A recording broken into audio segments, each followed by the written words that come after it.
Hello दोस्तों, मैं इमरान खान और आप देख रहे हैं NIET ई लर्निंग। दोस्तों, हमने अपने पिछले ट्यूटोरियल में माइक्रोसॉफ्ट ऑफिस में आने वाले माइक्रोसॉफ्ट वर्ड के इंट्रोडक्शंस के बारे में जाना था। अब हम इस वीडियो में माइक्रोसॉफ्ट वर्ड के अंतर्गत आने वाले होम टैब और उसमें मिलने वाले ग्रुप्स और ब्लॉक के बारे में जानने वाले हैं। ये रहा होम टैब। इस होम टैब के अंतर्गत ये रहा क्लिपबोर्ड और ये रहा फॉन्ट ग्रुप। सबसे पहले हम देखेंगे क्लिपबोर्ड ग्रुप का क्या यूज है। ये देखिए, ये रहा क्लिपबोर्ड ग्रुप। इसके अंदर में जो है हमें copy command, cut, paste command and format painters दिखाई दे रहा है। आइए देखते हैं इनमें से हर एक का क्या यूज है। सबसे पहले दोस्तों हम लेने वाले हैं कॉपी कमांड। जब भी हमें किसी डॉक्यूमेंट्स के अंदर के टेक्स्ट या पिक्चर की डुप्लीकेट कॉपी बनानी हो तो फिर हम कॉपी कमांड का यूज करते हैं। उसके लिए हमें टेक्स्ट को या पिक्चर को सिलेक्ट करना होगा। सिलेक्ट करते ही हमें जाना होगा कॉपी कमांड के ऊपर में। ये रही कॉपी कमांड। जब हम इस पर क्लिक करेंगे तो इसकी एक डुप्लीकेट कॉपी क्रिएट हो जाती है और फिर उसके बाद जब हम किसी भी सिलेक्टेड जगह पे कर्सर पॉइंटर दिखा करके अगली कमांड पेस्ट पे क्लिक करते हैं तो इसकी एक डुप्लीकेट कॉपी क्रिएट हो जाती है। ये देखिए, फर्स्ट कॉपी और ये रही सेकंड कॉपी। इसी तरह दोस्तों पिक्चर्स के लिए भी हम सेम कमांड अप्लाई कर सकते हैं। उसके लिए भी हमें पहले पिक्चर्स को सिलेक्ट करना होगा। सिलेक्ट करने के बाद हमें कॉपी कमांड पे क्लिक करना होगा। कॉपी कमांड पे क्लिक करने के बाद जहां पर भी हम उस पिक्चर्स की डुप्लीकेट कॉपी शो करना चाहते हैं वहां कर्सर पॉइंटर दिखाकर फिर हमें पेस्ट कमांड पे क्लिक करना होगा। जैसे ही हम पेस्ट कमांड पे क्लिक करेंगे तो ये देखिए उस पिक्चर की एक डुप्लीकेट कॉपी क्रिएट हो जाती है। तो दोस्तों ये था कॉपी और पेस्ट कमांड का यूज। इसी तरह अगर दोस्तों हमें इन टेक्स्ट को या पिक्चर्स को एक जगह से मूव करके दूसरी जगह पर शिफ्ट कर देना है तो फिर इस बार हम कॉपी के बजाय कट कमांड का यूज करते हैं। उसके लिए भी हमें पहले उन टेक्स्ट को सिलेक्ट करना होगा जिसको हम कट करना चाहते हैं। सिलेक्ट करने के बाद हमें कट कमांड पे क्लिक करना होगा। ये रही कट कमांड। जैसे ही हम इस पे क्लिक करेंगे तो वो सिलेक्टेड टेक्स्ट वहां से चला जाएगा। ये देखिए यहां से चला गया। अब हम उसे जहां पे भी लाना चाहते हैं वहां कर्सर पॉइंटर रख करके हम जब पेस्ट कमांड पे क्लिक करेंगे तो वो टेक्स्ट दूसरी जगह पे मूव हो जाएगा। इसी तरह दोस्तों हम पिक्चर्स के लिए भी यही कमांड्स अप्लाई कर सकते हैं। उसके लिए भी हमें सबसे पहले उस पिक्चर्स को सिलेक्ट करना होगा। सिलेक्ट करने के बाद फिर हम उसी तरह कट पे क्लिक करेंगे। कट पे क्लिक करते ही वो पिक्चर्स वहां से कट हो जाएंगी और जहां पर भी हमने कर्सर पॉइंटर दिखाया होगा वहां पेस्ट करते ही वो पिक्चर्स हमें मूव होकर दिखाई देंगी। तो दोस्तों इस तरह से हम किसी भी पिक्चर्स को या टेक्स्ट को कट और पेस्ट करके एक जगह से दूसरी जगह पे मूव कर सकते हैं। अब ये मैंने वापस इसे पहले जैसा कर दिया। इसके लिए मैंने अंडू कमांड का यूज किया जो कि कीबोर्ड के अंदर में कंट्रोल Z प्रेस करने से होता है। इसके बाद दोस्तों अगला जो ऑप्शन हमें दिखाई दे रहा है फॉर्मेट पेंटर का, ये हम इसके बाद आगे फॉन्ट ग्रुप कंप्लीट करने के बाद इसे देखने वाले हैं कि इसका क्या यूज है। आइए देखते हैं फॉन्ट ग्रुप। अब इसके अंदर में हमें सबसे पहला जो ऑप्शन दिखाई दे रहा है वो है फॉन्ट स्टाइल करने के लिए है। जैसे ही हमने किसी टेक्स्ट को सिलेक्ट कर लिया, सिलेक्ट करने के बाद हम उसके टेक्स्ट को अगर अलग अलग स्टाइल में चेंज करना चाहते हैं तो फिर हम यहाँ से उन स्टाइल्स को ले सकते हैं।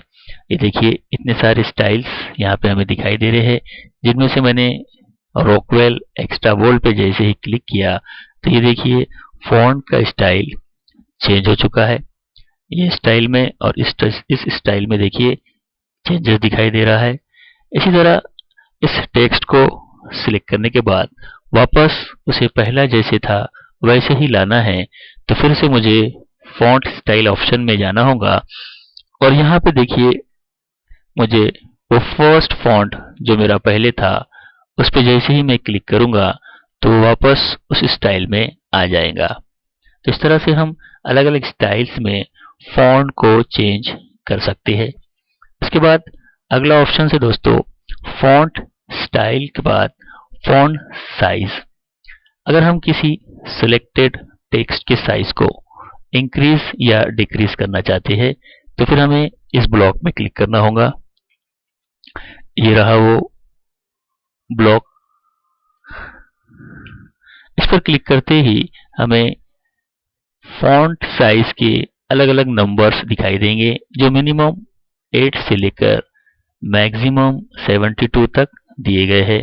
जिस भी नंबर पे क्लिक करेंगे उस नंबर के साइज का वो फॉन्ट इंक्रीज हो जाएगा। हम यहाँ अपने हिसाब से भी नंबर्स डाल सकते हैं। जैसे मैंने यहाँ 100 डाल दिया, एंटर करते ही फॉन्ट का साइज 100 हो जाएगा। इस तरह दोस्तों हम किसी भी फॉन्ट को, किसी भी टेक्स्ट को सिलेक्ट करने के बाद उसे इंक्रीज या डिक्रीज कर सकते हैं। इसके बाजू में ही हमें यहाँ दिखाई दे रहा है कैपिटल ए और उसके साइड में एक और दिखाई दे रहा है स्मॉल ए। ये देखिए स्मॉल साइज में कैपिटल ए और स्मॉल के साइड में जो है कैपिटल ए, इसका यूज भी जो है फॉन्ट को इंक्रीज और डिक्रीज करने के लिए किया जाता है। आइए इस पे भी क्लिक करके देखते हैं। जैसे ही मैंने इस पे क्लिक किया तो ये देखिए फॉन्ट का साइज इंक्रीज हो रहा है। जितनी बार हम उसे क्लिक करते जाएंगे साइज बढ़ता चला जाएगा और उसके साइड में जो कैपिटल स्मॉल ए है जब उस पे हम क्लिक करेंगे तो फॉन्ट का साइज डिक्रीज होता हुआ हमें दिखाई दे रहा है। इसी तरह दोस्तों उसकी साइड में एक और ऑप्शन है जिसे हम चेंज केस के नाम से जानते हैं। इस पर जब हम क्लिक करेंगे तो इसके अंदर हमें अलग अलग केस के टाइप्स दिखाई देंगे, जैसे कि sentence case, lower case, upper case, capitalise each word and toggle case. आइए देखते हैं इनका क्या यूज है। जैसे ही हम सेंटेंस केस पे क्लिक करते हैं तो जैसे पहले था वैसा ही वो टेक्स्ट हमको दिखाई दे रहा है क्योंकि वो ऑलरेडी सेंटेंस केस में था। इस केस के अंदर में किसी भी टेक्स्ट का फर्स्ट लेटर कैपिटल होता है और बाकी के सारे लेटर स्मॉल में होते हैं। इसके बाद दोबारा हम अगर उस पर क्लिक करते हैं और फिर उसके बाद में हम उसमें से सेकंड ऑप्शन लोअर केस को सिलेक्ट करते हैं तो फिर सारे के सारे लेटर्स जो हमने टेक्स्ट के सिलेक्ट किए थे स्मॉल मोड में चले जाते हैं। ये देखिए इसका एम भी स्मॉल मोड में चला गया है। इसी तरह उसके बाद एक और अपर केस का वहां पे हमें दिखाई देता है। जब हम उस पर क्लिक करते हैं तो अब देखिए सारे के सारे लेटर्स कैपिटल मोड में चले गए हैं। इसके बाद अगला ऑप्शन है इसी के अंदर कैपिटलाइज ईच। जब हम इसे यूज करते हैं तो फिर जितने भी टेक्स्ट हमने सिलेक्ट किए हुए हैं उन सारे टेक्स्ट के हर एक वर्ड का फर्स्ट लेटर, जैसे कि ये एक वर्ड है MS, इसका फर्स्ट लेटर M कैपिटल हो गया। सेकंड वर्ड है WORD, उसका फर्स्ट लेटर कैपिटल हो चुका है। ऐसे ही नेक्स्ट ऑप्शन टॉगल केस पे अगर हम अप्लाई करते हैं तो अब इसके फर्स्ट लेटर स्मॉल मोड में और बाकी के सारे लेटर्स कैपिटल मोड में चले जाते हैं। जनरली इस केस को सेंटेंस केस में रखा जाता है। तो ये था हमारा चेंज केस का यूज। इसके बाद दोस्तों अगला ऑप्शन आता है हमारा बोल्ड, इटैलिक, अंडरलाइन। इन ऑप्शंस का यूज कैसे करते हैं देखते हैं। ये रहे हमारे वो ऑप्शंस बोल्ड। जैसे ही हम इस पे क्लिक करते हैं तो ये देखिए हमारा जो फॉन्ट है वो डार्क में दिखाई दे रहा है।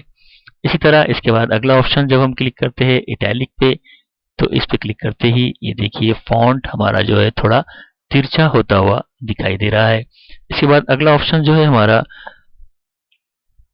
अंडरलाइन, जब हम इस पे क्लिक करते हैं तो उस टेक्स्ट के नीचे हमें अंडरलाइन आती हुई दिखाई देती है। ये देखिए ये रही अंडरलाइन। इस तरह से दोबारा उसे सिलेक्ट करने के बाद हम उसी अंडरलाइन के साइड में ये जो हमें डॉट का ऑप्शन दिखाई दे रहा है, जब हम इस पे क्लिक करते हैं तो इसके अंदर में कई तरह के अंडरलाइन के ऑप्शंस ओपन होते हैं, जिनमें सिंगल अंडरलाइन, डबल अंडरलाइन, इसके बाद में आता है thick underline, dots underline, dash underline, इसी तरह से डॉट डैश अंडरलाइन, वेव्स, ऐसे कई तरह के अंडरलाइंस के यहाँ पे हमें ऑप्शंस दिखाई देते हैं। अगर हम उस टेक्स्ट के नीचे अंडरलाइन का टाइप चेंज करना चाहते हैं तो जो भी अंडरलाइन हमें चाहिए उस पर जैसे ही हम क्लिक करते हैं तो उसके नीचे वो अंडरलाइन का टाइप चेंज हो जाता है। ये देखिए अंडरलाइन का टाइप चेंज होकर यहाँ पे डॉटेड लाइन आ चुकी है। ये रही डॉटेड लाइन। इसी तरह दोबारा इसे सिलेक्ट करने के बाद अगर हम उस अंडरलाइन को कलर करना चाहते हैं तो फिर हमें उसी ऑप्शन में जाकर के उसके लास्ट अंडरलाइन कलर ऑप्शन पे क्लिक करना होगा। इसके अंदर हमें कई तरह के कलर्स के ऑप्शंस मिलते हैं। इसमें हम मोर कलर में भी कई सारे कलर्स देख सकते हैं, कस्टम में भी जाकर के हम कई सारे कलर्स देख सकते हैं। इनमें से जो भी कलर्स हमें चाहिए होता है उस कलर पे जैसे ही हम क्लिक कर देते हैं तो उस अंडरलाइन के नीचे वो कलर्स आ जाता है। ये देखिए डॉटेड कलर लाइन आ चुका है। इसके बाद दोस्तों अगर हम किसी भी पैराग्राफ में, किसी सेंटेंस में कोई पर्टिकुलर एक सेंटेंस, एक लाइन, एक टेक्स्ट कट करके बताना चाहते हैं कि ये इसके अंदर से कट कर देना है तो उसे सिलेक्ट कर देंगे। सिलेक्ट करने के बाद हम अगली कमांड यूज करेंगे स्ट्रिक थ्रो। ये रही।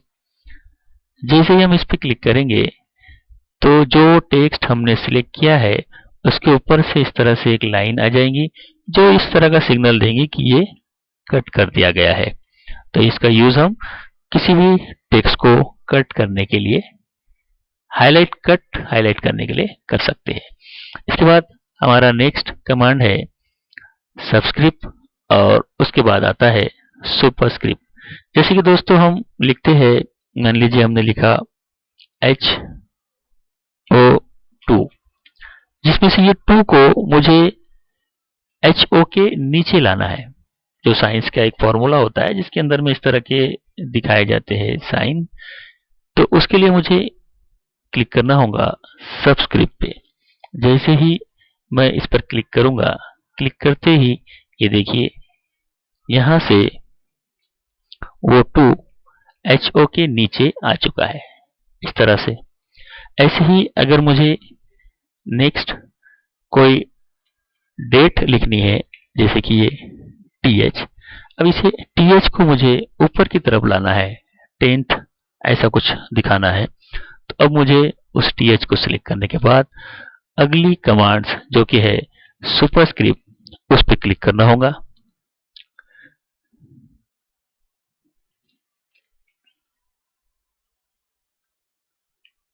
ये रहा। जैसे ही इस पर हम क्लिक करेंगे, क्लिक करते ही जो हमने 10th के सामने TH लिखा था वो हमें ऊपर जाता हुआ दिखाई देगा। इस तरह दोस्तों हम अपने टेक्स्ट को सबस्क्रिप्ट और सुपरस्क्रिप्ट भी कर सकते हैं।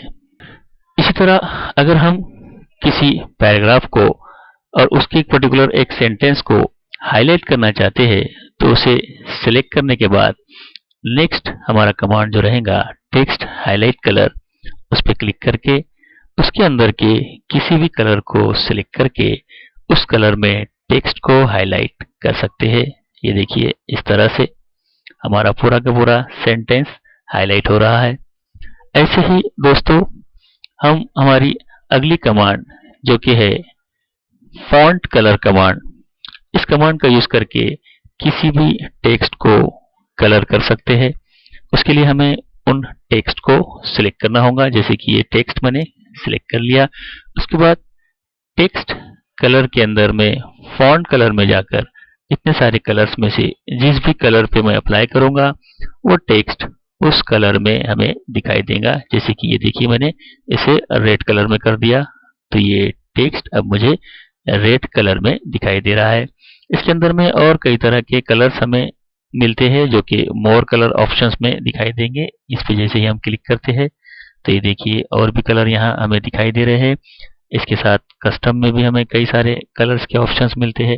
अगर हम किसी भी एक कलर को सिलेक्ट कर लेते हैं, मान लीजिए मैंने ब्लू को सिलेक्ट कर लिया।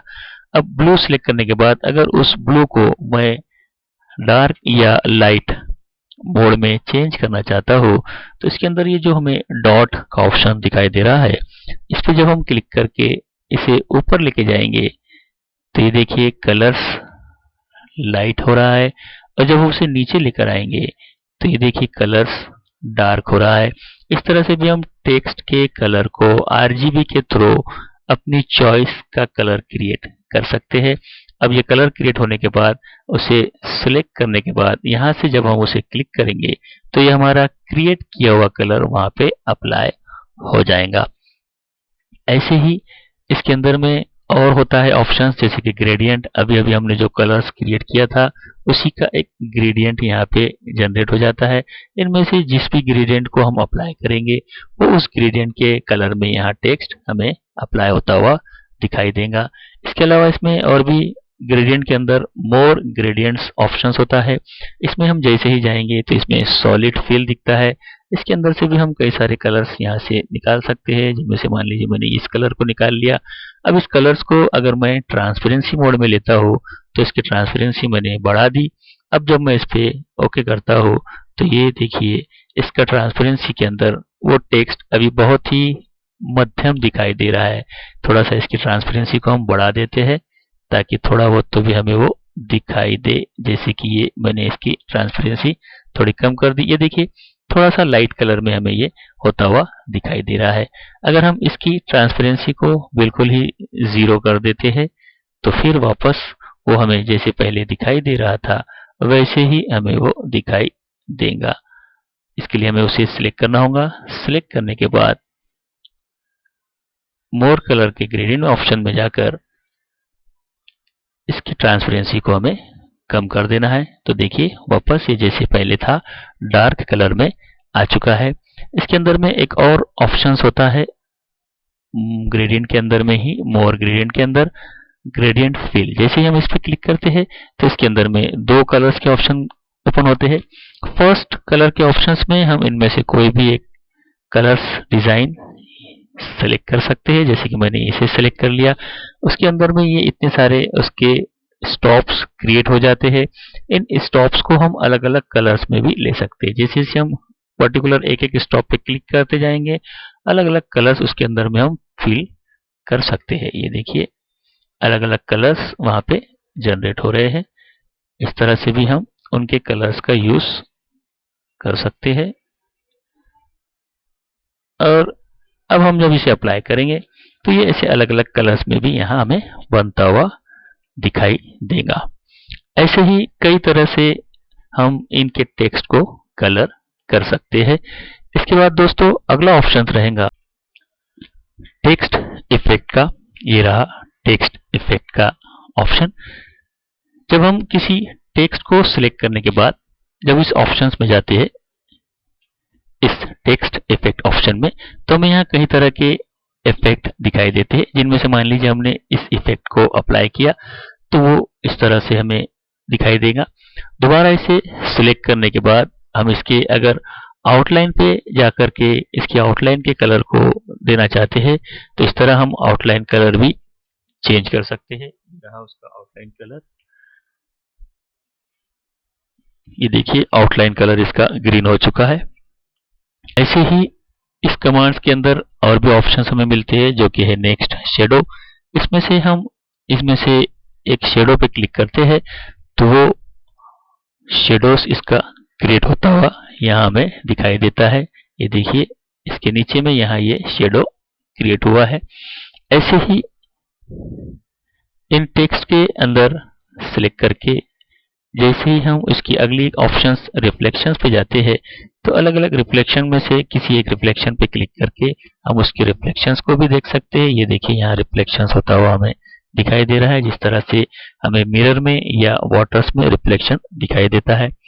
और उसके बाद इसके अंदर अगर हम और एक ऑप्शंस लेते हैं जो कि है ग्लो, तो इनमें से जिस भी ग्लो पे क्लिक करेंगे वो फॉन्ट, वो टेक्स्ट उस ग्लो में हमें दिखाई देने लग जाएगा। ये देखिए इस तरीके से। और अब हम बात करते हैं फॉर्मेट पेंटर की। दोस्तों, इस MS वर्ड के ऊपर जितने भी हमने फॉर्मेटिंग अप्लाई की है, ये सारी की सारी फॉर्मेटिंग अगर हम एक सिंपल टेक्स्ट पे अप्लाई करना चाहते हैं तो वो सारी की सारी अप्लाई एक साथ हो जाएंगी। देखिए, इसके लिए हम पहले लिख रहे हैं MSWORD, ये सिंपल में लिखा गया है। अब ये सिंपल टेक्स्ट के ऊपर ये फॉर्मेट किए हुए टेक्स्ट के सारे फॉर्मेटिंग अप्लाई करना चाहते हैं तो हमें पहले उस फॉर्मेट किए हुए टेक्स्ट को सिलेक्ट करना होगा। सिलेक्ट करने के बाद हमें जाना है फॉर्मेट पेंटर पे। इस पे क्लिक करते ही हमें एक ब्रश मिलेगा।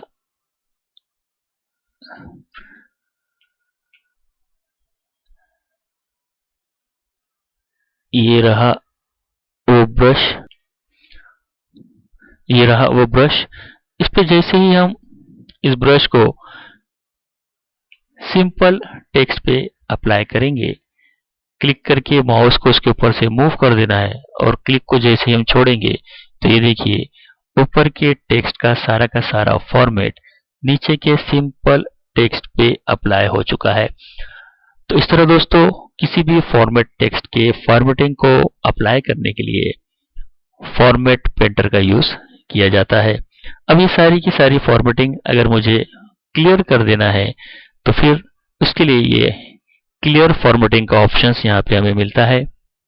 इस पे जैसे ही हम क्लिक करेंगे ये सारी की सारी फॉर्मेटिंग एक ही क्लिक पे क्लियर होके इसे सिंपल टेक्स्ट में कन्वर्ट कर देती है। तो दोस्तों, ये था माइक्रोसॉफ्ट वर्ड के होम टैब के अंतर्गत आने वाले clipboard group and font group के बारे में जानकारी।